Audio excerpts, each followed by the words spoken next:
Hello दोस्तों, मैं Vikram sir law classes से विक्रम सिंह।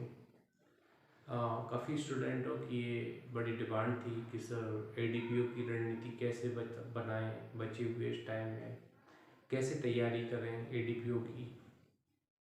तो इसका सॉल्यूशन के लिए मैंने एक थोड़ा आपके लिए एक सॉल्यूशन तय किया है कि आप अगर उसको फॉलो करते हैं तो मुझे लगता है आपकी सीट क्लियर हो सकती है और आप बिल्कुल क्लियर हो ही जाएगी अगर आप उसको फॉलो करते हैं बचे हुए 20-21 दिन में। जैसा कि आज 13 नवंबर हो चुकी है तारीख। चलिए हम बात करते हैं एडीपीओ के सिलेबस के अकॉर्डिंग कैसे तैयारी करना है, सिलेबस क्या है इसके ऊपर।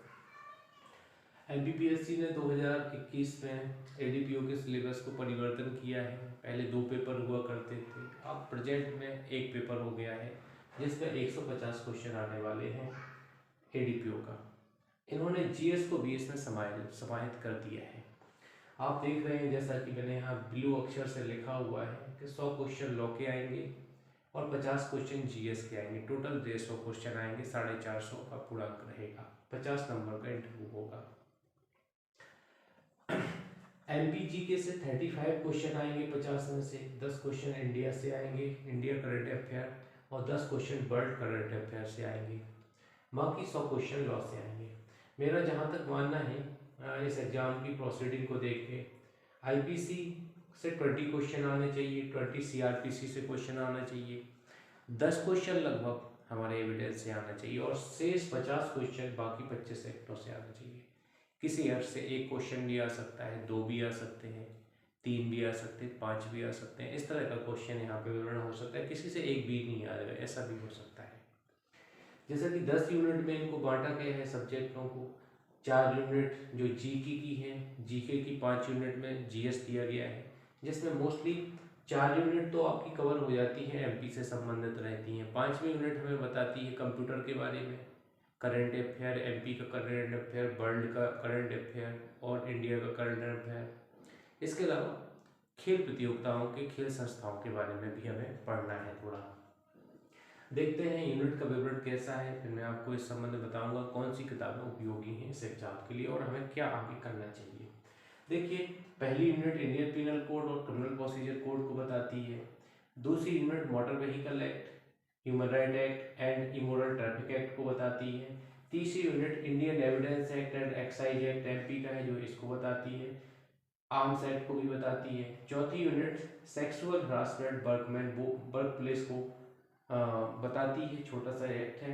इसके बाद अनलॉफुल एक्टिविटी एक्ट है जो 10 नंबर पे है चौथी यूनिट में, और चौथी यूनिट में ही prevention of damages to public property act है 1984 का। फिफ्थ यूनिट में द एमपी राज्य सुरक्षा अधिनियम 1990 है, नेशनल इन्वेस्टिगेशन एजेंसी एक्ट 2008 है यहाँ पे, और एमपी अत्यधिक सेवा संसाधन तथा विच्छिन्नता निवारण अधिनियम भी 1979 का है, एमपी का है। 11 धाराओं का एक्ट है, ये भी अच्छा एक्ट है, ज़्यादा कुछ टफ नहीं है। यहाँ पे 6 यूनिट की हम बात करते हैं, एमपी लोक सेवाओं के प्रदान की गारंटी अधिनियम 2010 है, और the protection of children from sexual offence 2012 है, जिसको पोस्को बोलते हैं हम लोग। 7th यूनिट में protection of women for domestic violence है, 2005 का एक्ट है। इसके बाद 18 नंबर पे है डॉबरी प्रोहिबिशन एक्ट 1961, और इसी का डॉबरी प्रोहिबिशन का रूल है 1985 का, दोनों को पढ़ना है अपन को। 19वें नंबर पे इंडिसेंट रिप्रेजेंटेशन ऑफ वुमेन है, 1986 का एक्ट है, इसको प्रोहिबिट किया गया है। 8 यूनिट में आप देखते हैं 20वें नंबर पर राइट टू इंफॉर्मेशन एक्ट है, 2005 का है।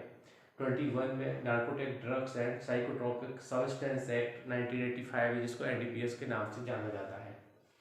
22 में the pre conception and pre natal diagnosis technique prohibition of sex selection act 1989 है, जिसको पीएनडीटी एक्ट के नाम से जाना जाता है। 23 जो 9th यूनिट है, इसमें scheduled caste and scheduled tribes prevention of atrocity act 1989 है, जिसको एससी एसटी एक्ट के नाम से हम लोग जानते हैं। 24 में prohibition of child marriage act 2006 है। 25 में इंफॉर्मेशन टेक्नोलॉजी एक्ट 2000 है। इसके अलावा 10th यूनिट बचती है, तो प्रिवेंशन ऑफ करप्शन एक्ट 1988 है। द एमपी विशेष न्यायालय अधिनियम 2011 है। इसके बाद 28 में juvenile justice care and protection of children act 2005 है। जैसा कि मैंने 10 यूनिट के टोटल 28 एक्टों के बारे में आपको बताया है, तो यहाँ मैं एक चीज़ बताना चाहता हूँ कि जो भाई लोग अभी भी अगर तैयारी शुरू नहीं किए हैं तो उन्हें क्या करना चाहिए, उन्हें मोस्टली कोशिश करना चाहिए उनकी मार्जिनल नोट रटें, किस सेक्शन में कौन सा, किस सेक्शन के किस उपखंड में क्या डिफाइन किया गया ये रटें, और किस सेक्शन में कितना दंड है, खासतौर से लॉ में, जैसे आईपीसी में किस सेक्शन में कितना दंड है, जो मोस्टली पॉपुलर सेक्शन है, पॉस्को एक्ट हो गया, एनडीपीएस हो गया, हर एक्टों के सेक्शन में कितने दंड है, किस में क्या है, ये आपको पता होना चाहिए। कैसे ज़्यादातर क्वेश्चन हमारे मार्जिनल नोट और दंड संबंधी गलत होते हैं। ये तो हो गई इसकी बात। अब यहाँ पे तैयारी कैसे करें, तो तैयारी के लिए आपको सारे एक्टों के मार्जिनल नोट एक बार रिवीजन करना है, पूरा एक्ट पूरा पढ़ना है। उसके बाद एक्ट उठाना है आपको, कोई भी रिपोर्टेड है, सीएलए का, यूनिक का, यूनिवर्सल का, या फिर खेतपाल का, कोई भी एक्ट आप यहाँ पे ले सकते हैं। तो आप एक बार एक एक्ट उठाएं, जैसे ह्यूमन राइट आपने उठाया तो पूरा ह्यूमन राइट पढ़ लें।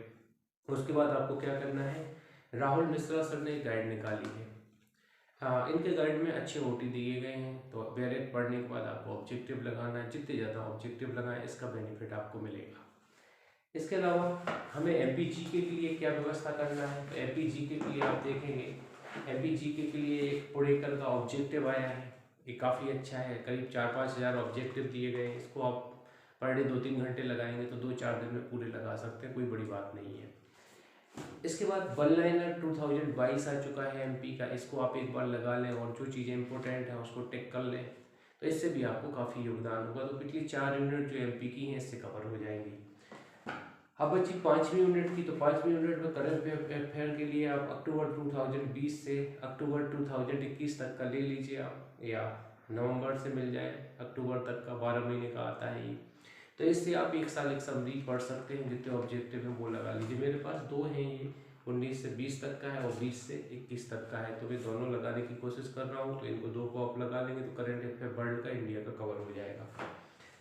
कुछ चीज़ें भारत से संबंधित आती हैं, तो आपको ल्यूसेंट में लास्ट वाला पोर्शन पढ़ना है, जिसे विविध बोलते हैं। जैसे मैंने आपको अभी बताया है कि विविध के अंतर्गत पहली चीज़ें कौन सी हैं, 9वां भाग है ल्यूसेंट 2021 का विविध।